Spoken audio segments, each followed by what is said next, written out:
Hi everyone, my name is Bryan Tran and I will be talking about the ACT. You may be asking, what is the ACT? Just like the SAT, the ACT is a standardized test that colleges and universities use in order to help determine whether an applicant should be admitted into a school. The ACT tests students on 4 different subjects: math, reading, English, and science. Now I will be talking about the structure of the ACT.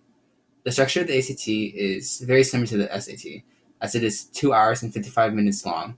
In between the subjects, there are breaks of varying times. Each section of the ACT is out of 36 points, and in the end, it is averaged out. This means that the score of the ACT is a composite score of all 4 subjects. The first section is the English section. On the ACT English section, students will have 45 minutes to answer 75 questions, meaning that time management is essential. There are 5 short passages, each with 15 questions. The majority of the questions focus on an underlined portion that tests on grammar, punctuation, sentence structure, and rhetorical skills. Each answer has 4 options, where the first is no change. There can be paragraph modification questions, and it tests the students on whether or not information should be added or removed within a passage. Next is the math section. You have 60 minutes to answer 60 questions. There are a large amount of mathematical topics on the ACT, but geometry, algebra, and trigonometry are heavily tested. The math section gets harder as you move on to other questions. Usually the first 30 are the easiest, while the last 15 are the most advanced. Next is the reading section. Students answer 40 questions in 35 minutes. There are 4 passages, each 1,000 words long. They are written on prose fiction, social sciences, humanities, and natural sciences. Each passage is followed by 10 questions. Once again, time management is necessary, as you have less than 9 minutes for each passage.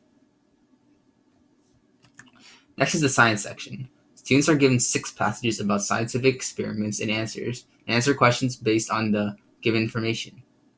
The topics are biology, chemistry, ecology, astrology, and meteorology. However, the science section does not test much on science knowledge, but rather the interpretation of graphs and charts. Each of the 5 passages will ask 5 to 7 questions based on information in charts, graphs, and text. 5 passages will present scientific data with charts, tables, and graphs, while 1 passage will present conflicting viewpoints where you compare and contrast the given opinions. Like the math section, questions increase in difficulty within each passage.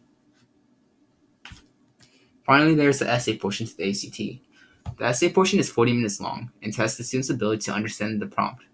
There are provided 3 different perspectives that the student must assess to form their own position. The position should be supported with critical thinking and good evidence. Once again, time management is crucial, as you have 40 minutes to read the prompt, outline the response, write the essay, and proofread it. So here are all the tips you need to study for this ACT. First, you want to become familiar with the structure and format, so you have a better understanding of the levels of question and how much time you want to spend on each section while taking the test. Next, become oriented with the style of questions in the ACT. Different sections of the ACT test different areas, and you therefore need to prepare for each section differently. Furthermore, there are certain styles and formats that are unique to the ACT that you want to familiarize with. One crucial thing you must do is identify your own weakness. You should establish a baseline and see your weaknesses and strengths, and adjust how you study accordingly. To establish a baseline, simply take a practice test and act as if it was a real test. Make sure to mimic the actual test environment by using the correct calculator and pencils you approved for the test. Make sure to establish a baseline for the essay portion if you decide to take it as well. Additionally, you want to set a target score after setting your baseline.